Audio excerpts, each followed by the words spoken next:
Good morning to all of you. नमस्कार विद्यार्थी मित्रांनो. तर गेल्या 3-4 लेक्चरमध्ये आपण व्यवसायाची सामाजिक जबाबदारी या घटकाचा अभ्यास करत आहोत. यामध्ये आपण केलेला अभ्यास त्या घटकावर थोडासा प्रकाश टाकूया. यामध्ये आपण गेल्या 3-4 लेक्चरमध्ये व्यवसायाची भागधारकाबाबत असणारी सामाजिक जबाबदारी, व्यवसायाची कामगाराबाबत असलेली सामाजिक जबाबदारी आणि व्यवसायाची ग्राहकाबाबत असणारी सामाजिक जबाबदारी या 3 घटकाचा अभ्यास केला. त्यानंतर पुढे आपल्याला या लेक्चरमध्ये व्यवसायाची सरकारबाबत सामाजिक जबाबदारी या घटकाचा अभ्यास करायचा आहे.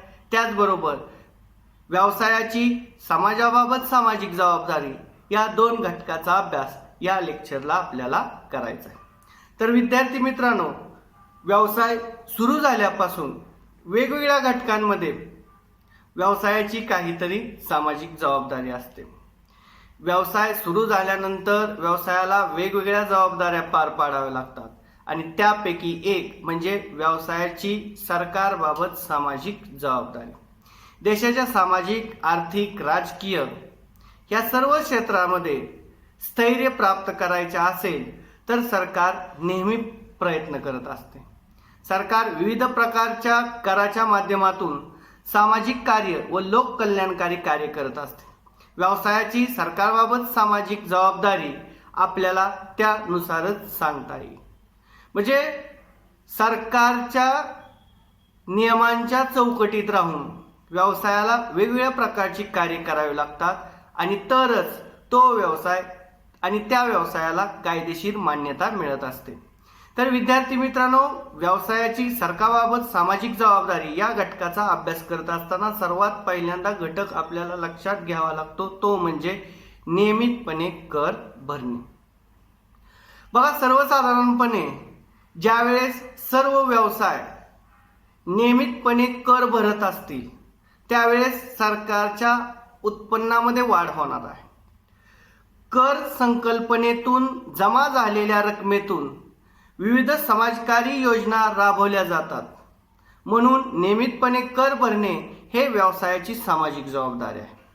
उदाहरणार्थ आयकर असेल, GST असेल, वेगवेगळ्या संपत्तीवरचे कर असतील.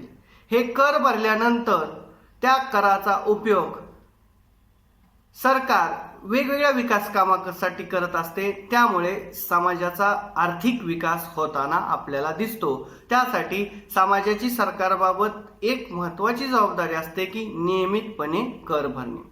त्यानंतर सर्वांगीण विकासात्मक व्यवसाय. खऱ्या अर्थाने कोणतेही कार्य करत असताना व्यवसाय हा विकासाच्या दिशेने मार्गक्रमण करत असतो. व्यवसाय सर्वांगीण विकास करत असतो. व्यवसायामध्ये होणारं उत्पादन, त्याचबरोबर व्यवसायामधून ग्राहक शिक्षण, ग्राहकांना हव्या असणाऱ्या वस्तूचं प्रामुख्याने व्यवसायामधून उत्पादन केलं जातं. त्यामुळे व्यवसाय हा सर्वांगीण विकास किंवा विकासात्मक व्यवसाय आपल्याला सांगता येईल. कारण व्यवसायामुळे ज्या ठिकाणी अविकसित भाग आहे त्या ठिकाणी जर व्यवसाय सुरू केला तर त्या ठिकाण हा विकसित होतो. त्यासाठी सर्वांगीण विकासात्मक व्यवसाय ही एक सरकारबाबत व्यवसायाची सामाजिक जबाबदारी आहे आणि ते व्यवसायाने पार पाडली पाहिजे. त्यानंतर व्यवसायविषयक माहिती पुरवणे. जो काही तुमचा व्यवसाय आहे त्या व्यवसायाविषयी अद्ययावत आणि सत्य माहिती पुरवणे ही एक व्यवसायाची सरकारबाबत सामाजिक जबाबदारी आहे. आपण जो व्यवसाय करतो त्या व्यवसायाची सत्य माहिती सरकारला पुरवली पाहिजे. त्याचबरोबर कायद्याच्या चौकटीत राहून, कायद्याच्या बंधनात राहून सरकारच्या नियमानुसार सर्व व्यवसाय केले पाहिजे. तर व्यवसायाची प्रगती होऊ शकते, व्यवसायाला चिरंतनकाळ अस्तित्व लाभू शकतं. खरं तर व्यवसाय किंवा कंपनी ही सरकार दरबारी नोंदणीकृत अधिकृत अशी व्यक्ती आहे असं कंपनी कायदा सांगतो. त्यानुसार व्यवसायाची सरकारबाबत सामाजिक जबाबदारी, व्यवसायाची काय करणे, सर्वांगीण माहिती पुरवणे आणि ते पण माहिती सत्य आणि व्यवस्थित पद्धतीने पुरवणे, तरच व्यवसायाचा विकास होतो आणि व्यवसायाचा विकास झाल्यानंतर सरकारचा सुद्धा सर्वांगीण विकास होत असतो. तर विद्यार्थी मित्रांनो, हे 3 व्यवसायाची सरकारबाबत सामाजिक जबाबदारी आहेत. त्यानंतर पुढे आपण व्यवसायाची समाजाबाबत सामाजिक जबाबदारी पाहणार आहोत. यामध्ये सर्वात पहिल्यांदा ज्या ठिकाणी आपण व्यवसायाची निर्मिती करतो, म्हणजे मनुष्य हा समाजप्रिय प्राणी आहे. समाजात राहिल्याशिवाय वस्तूची देवाणघेवाण करता येत नाही. त्यासाठी व्यवसायाची निर्मिती पण समाजातच होत असते. मग समाजाचे देणे म्हणून आपण समाजाचे काहीतरी देणे आहोत, या कारणाने व्यवसायाने समाजाबाबत काही जबाबदाऱ्या स्वीकारल्या पाहिजे. त्यामध्ये सगळ्यात पहिली व्यवसायाची सामाजिक जबाबदारी ते म्हणजे राष्ट्रीय एकात्मकता कार्यक्रमामध्ये सहभागी होणे. बघा, कोणताही व्यवसाय असू द्या, तो व्यवसाय समाजाच्या मध्यवर्ती ठिकाणी स्थापन झालेला असतो.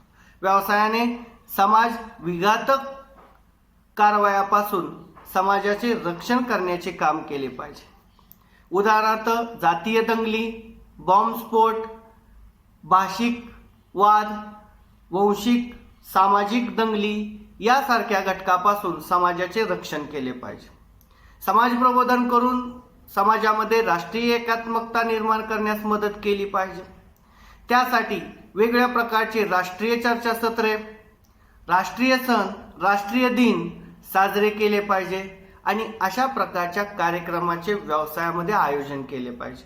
त्यामुळे राष्ट्रीय एकात्मकता कार्यक्रमाच्या माध्यमातून आपण व्यवसायाची सामाजिक जबाबदारी पार पाडू शकतो आणि त्यानुसार व्यवसायाला स्थैर्य प्राप्त होऊ शकेल. त्यामुळे व्यवसायाची समाजाबाबत असणारी जबाबदारी हे सुद्धा महत्त्वाची समजली जाते. त्यानंतर सामाजिक विकासास हातभार. व्यवसायाने समाज उपयोगी उपक्रम राबवणे अपेक्षित आहे, जेणेकरून समाजाची प्रगती होईल.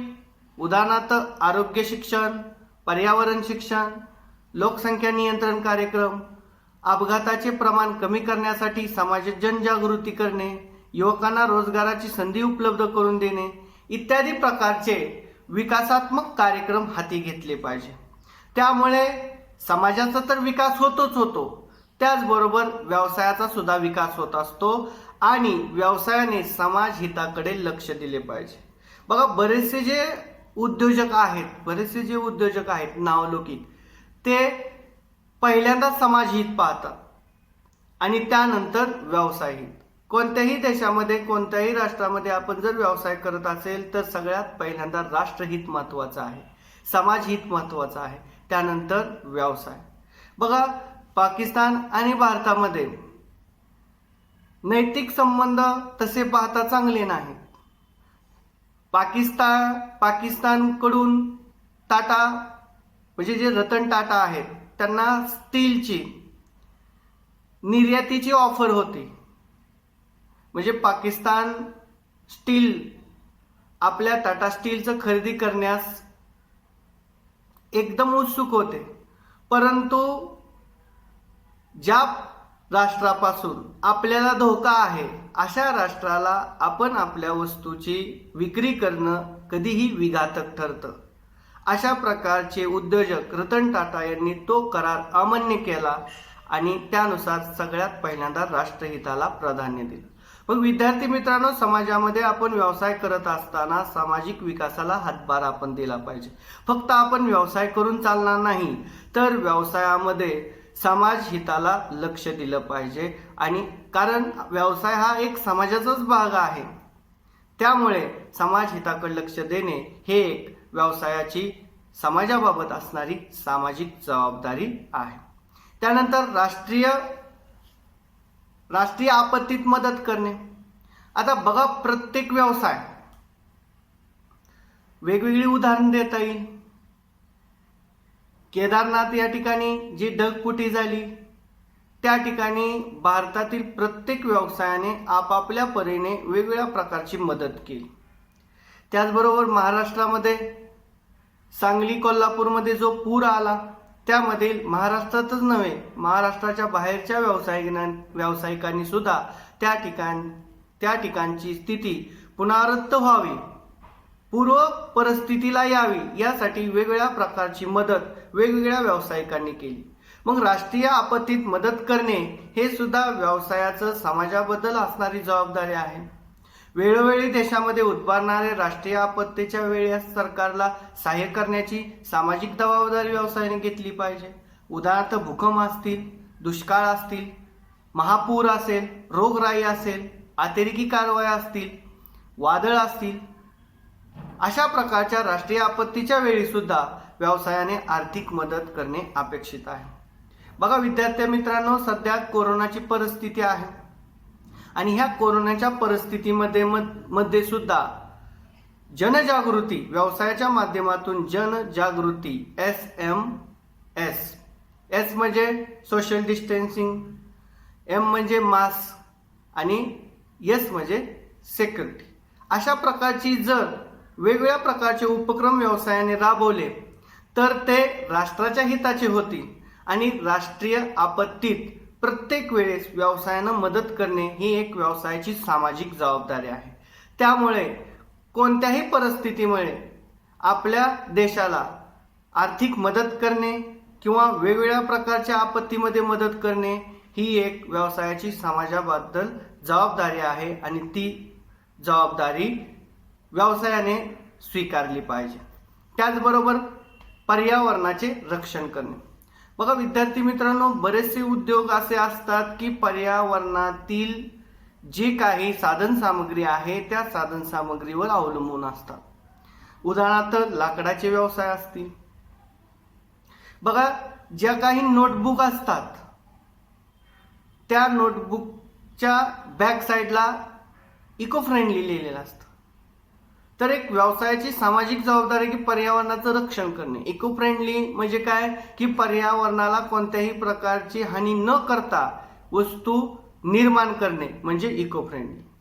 बघा गणपतीच्या सीझनमध्ये वेगवेगळ्या प्रकारचे प्लॅस्टर ऑफ पॅरिसचे गणपती असतात की ते गणपती दिवसेंदिवस कितीतर दिवस ते तसेच राहतात आणि ते पाण्यामध्ये प्रदूषण करतात. परंतु शाडूच्या मातीचे गणपती तयार केल्यानंतर पाण्यामध्ये ते विरघळतात. म्हणजे व्यवसायाची नफा मिळवणे हे व्यवसायाचं एकमेव ध्येय नाही, तर पर्यावरणाचं रक्षण करणे हे सुद्धा व्यवसायाचं ध्येय असलं पाहिजे. मग अशा वेगवेगळ्या माध्यमातून व्यवसाय पर्यावरणाचं रक्षण करू शकतो. बघा बऱ्याच वेळेला झाडाच्या लगद्यापासून वहीचे पुठ्ठे तयार केले जायचे, परंतु आता वहीच्या पुठ्ठे तयार करण्यासाठी झाडाच्या लगद्याची गरज नसते. रॉ मटेरियल पासून ते वहीचे पुठ्ठे बनवले जातात. उदाहरणार्थ बगॅस पासून सुद्धा वहीचे पुठ्ठे बनवले जातात. मग असे कच्च्या मालापासून किंवा टाकाऊतून टिकाऊ करणे ह्याला आपण इको फ्रेंडली म्हणू. परंतु पर्यावरणाचा ऱ्हास करणे म्हणजे व्यवसाय योग्य पद्धतीने होत नाही. पर्यावरणाचं रक्षण करून व्यवसाय योग्य पद्धतीनं चालू शकतो. व्यवसायामार्फत होणाऱ्या उत्पादनामधून विविध प्रकारचे प्रदूषण होण्याची शक्यता असते. उदाहरणार्थ वायू प्रदूषण, ध्वनी प्रदूषण, जल प्रदूषण, अशा प्रकारच्या कोणत्याही प्रदूषण होऊ नये म्हणून व्यावसायिकांनी काळजी घेतली पाहिजे.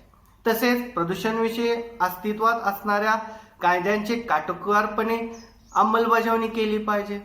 असे करत असेल तरच आपण समाजाबाबत सामाजिक जबाबदारीचं भान ठेवू शकतो, अन्यथा समाजाबाबत सामाजिक जबाबदारीचं भान ठेवू शकत नाही. त्यासाठी पर्यावरणाचं रक्षण केलं पाहिजे.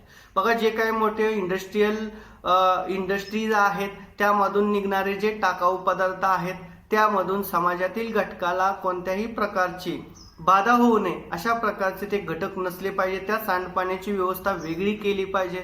म्हणजे पर्यावरणाचं रक्षण करण्याच्या दृष्टीने व्यवसाय आणि त्या व्यवसायाची सामाजिक जबाबदारी असणं अपेक्षित आहे आणि ती जबाबदारी व्यावसायिकानं व्यवस्थित पद्धतीनं पार पाडली पाहिजे. त्यानंतर उपलब्ध साधनसामग्रीचा वापर करणे. व्यवसायाकडे जी उपलब्ध साधनसामग्री आहे त्याचा जास्तीत जास्त उपयोग व्यवसायामध्ये उद्योजकांनी केला पाहिजे. जास्तीत जास्त उपयोग केल्यानंतर समाजाच्या सभोवतालच्या घटकाचा विकास होतो, व्यवसायाचा विकास होतो. त्यामुळे विद्यार्थी मित्रांनो, व्यवसायाची वेगवेगळ्या घटकाबाबत सामाजिक जबाबदारी जाणून घेणं अतिशय महत्त्वाचं आहे. यावर प्रश्न कसा विचारला जातो? व्यवसायाची सामाजिक जबाबदारी सविस्तर स्पष्ट करा असा प्रश्न विचारला तर तो तुम्हाला 15 मार्काला विचारला जाईल. आणि जर समाजाची ग्राहकाबाबत जबाबदारी असं विचारलं तर तो टिपा द्यासाठी विचारला जाऊ शकतो. मग आता या लेक्चरला पूर्णपणे आपण कोणता अभ्यास केला तर व्यवसायाची भागधारकाबाबत सामाजिक जबाबदारी, व्यवसायाची कामगाराबाबत सामाजिक जबाबदारी, व्यवसायाची ग्राहकाबाबत सामाजिक जबाबदारी, व्यवसायाची सरकारबाबत सामाजिक जबाबदारी आणि व्यवसायाची समाजाबाबत सामाजिक जबाबदारी या घटकाचा आपण अभ्यास केला. पुढच्या लेक्चरला आपण हेनरी फेयॉलची सिद्धांत पाहणार आहोत.